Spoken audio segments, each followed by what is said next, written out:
Hello students, welcome to our YouTube channel. आज हम सीखेंगे वर्डपैड का पार्ट 2। पिछले लेक्चर में हम कुछ ऑप्शन सीखे थे, जैसे कि फ़ॉन्ट ग्रुप और क्लिपबोर्ड ग्रुप सीखे थे। आज उसके आगे से कंटिन्यू करेंगे। यहाँ पे मैं एक रिज्यूम क्रिएट कर चुकी हूँ।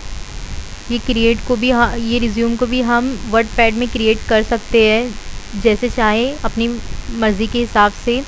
तो सबसे पहले मैं यहाँ पे एक हेडिंग दी हूँ रिज्यूम की।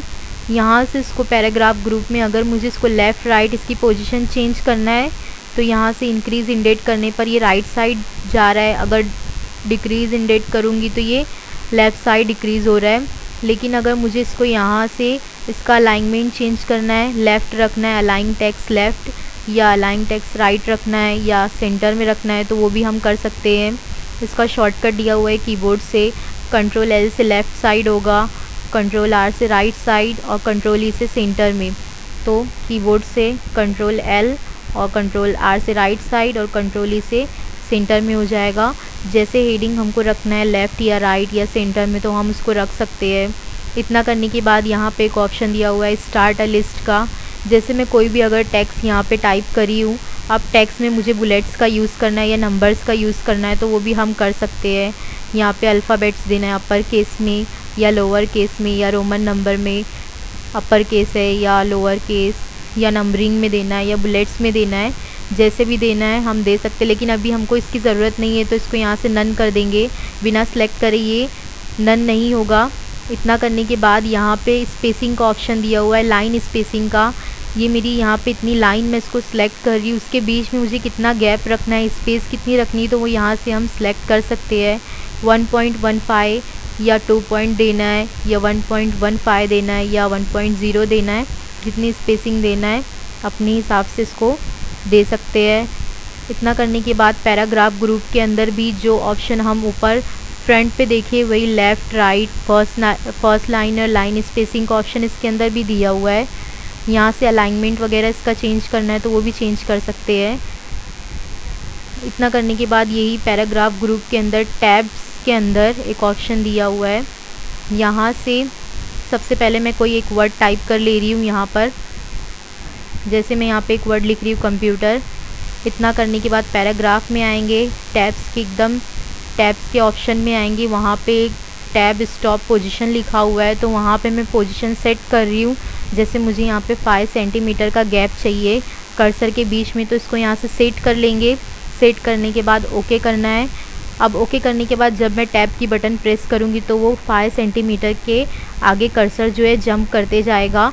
अब मुझे वहाँ पे अगर इसका यूज़ नहीं करेंगे तो इससे जो भी हम कॉलम वाइज अगर कुछ लिखना है या कोई लाइन टू लाइन एक के नीचे एक लिखना है, तो ये वैसे सीक्वेंस से नहीं आएगा, आगे पीछे लाइन हो जाएगी। तो उसके लिए हम टैब स्टॉप पोजीशन का यूज़ करते हैं। अब जैसे कि यहाँ पे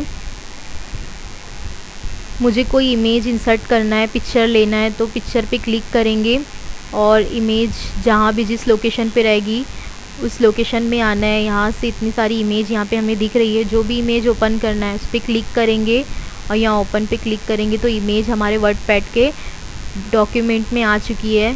जब हमारे डॉक्यूमेंट में अगर इमेज की ज़रूरत पड़ रही है तो उसको ऐसे इंसर्ट कर लेने का। इतना करने के बाद यहाँ पे इमेज को रिसाइज़ देना है, तो यहाँ से रिसाइज़ पिक्चर करेंगे तो उसका हॉरिजॉन्टल और वर्टिकल में जितनी साइज़ देना है दे सकते हैं। यहाँ से लॉक एस्पेक्ट रेशियो पे से क्लिक हटाना है और हॉरिजॉन्टल से अगर हमको अलग साइज़ देना है, जैसे हॉरिजॉन्टल से मुझे 20 देना है और वर्टिकल में कितनी देना है, मुझे 30 देना है, तो यहाँ पे इतना लेने के बाद इसको ओके करेंगे तो इसकी हाइट और विड्थ हमारे हिसाब से रिसाइज़ हो जाएगी। लेकिन अगर इतनी ही पिक्चर की यही एरिया में यहाँ पे मुझे दूसरी पिक्चर चेंज करना है, तो इसी के अंदर एक ऑप्शन दिया हुआ है चेंज पिक्चर का, उस पर क्लिक करेंगे तो उसकी जगह पे जो भी पिक्चर चेंज करना है वो पिक्चर को सिलेक्ट करके ओपन कर लेंगे तो उतनी ही जगह पे दूसरी पिक्चर चेंज हो चुकी है। अगर पिक्चर का काम नहीं है, इसको अगर डिलीट करना है, अभी तो मुझे इसकी ज़रूरत नहीं तो मैं डिलीट कर रही हूँ, डिलीट बटन से वो पिक्चर डिलीट हो जाएगा। पेंट से अगर कुछ ड्रॉ करके लेना है तो यहाँ पेंट ड्राइंग के ऑप्शन पे क्लिक करेंगे। जो भी ड्रॉ करना है, जैसे शेप वगैरह जो भी ड्राइंग बनाना है उसको ड्रॉ कर लिए।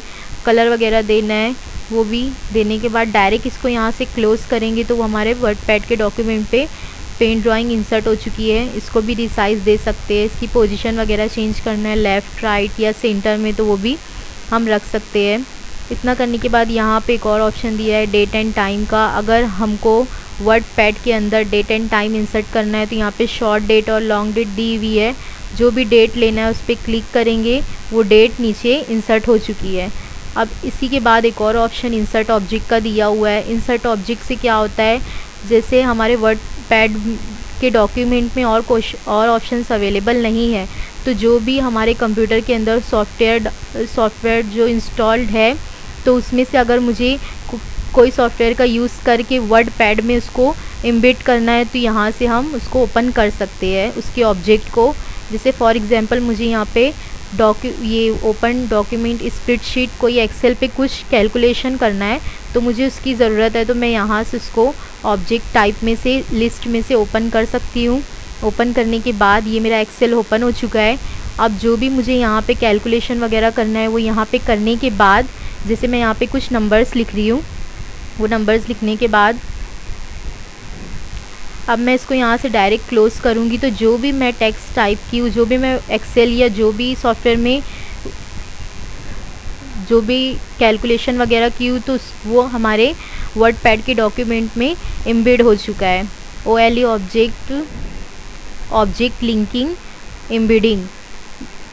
इतना करने के बाद यहाँ पे एक option find replace select all दिया हुआ है एडिटिंग ग्रुप में, जो मैं पिछले लेक्चर में वर्ड नोटपैड में आप लोगों को बता चुकी हूँ। फिर अब डायरेक्ट हम व्यू टैब में आते हैं। व्यू टैब में ज़ूम इन कर सकते हैं, ज़ूम आउट करना है तो ज़ूम आउट कर सकते हैं। 100% देने से पेज पर ये फिट हो जाएगा। यहाँ से अगर रूलर को हाइड करना है तो रूलर हट जाएगा। अगर स्टेटस बार हटाना है तो स्टेटस बार को भी हटा सकते हैं अगर शो नहीं रखना है अपने डॉक्यूमेंट पे। वर्ड रैप है, यहाँ से रैप टू विंडो करेंगे तो ये विंडो पे हो चुका है। स्क्रॉल बार गायब हो जाएगा यहाँ से। अगर रैप टू रूलर रखेंगे तो ये रूलर पे आ चुका है। इतना करने के बाद यहाँ पे इसका मेजरमेंट दिया हुआ है, जो रूलर है उसका मेजरमेंट हमें कैसे रखना है। इंचेज़ में रखना है तो ये इंचेज़ में हो जाएगा। यहाँ से पॉइंट्स में रखना है तो ये पॉइंट्स में हो जाएगा। अलग अलग टाइप में हम इसका मेजरमेंट कर सकते हैं। पिकास में करने का तो उसमें चेंजेस हो जाएगा, या तो अगर हमें इसको पॉइंट्स में लेना है तो पॉइंट्स में भी ले सकते हैं। यहाँ पे हमारा होम और व्यू टैब कंप्लीट होता है। अब मुझे वर्ड पैड से डायरेक्ट बाहर आना है तो यहाँ से इसको एग्ज़िट करेंगे या तो क्लोज़ करेंगे तो वर्ड पैड के डॉक्यूमेंट से एग्ज़िट हो जाएगा। एग्ज़िट अगर डॉक्यूमेंट सेव करना है तो सेव कर लेंगे, अगर इसको सेव नहीं करना है तो यहाँ से डोंट सेव।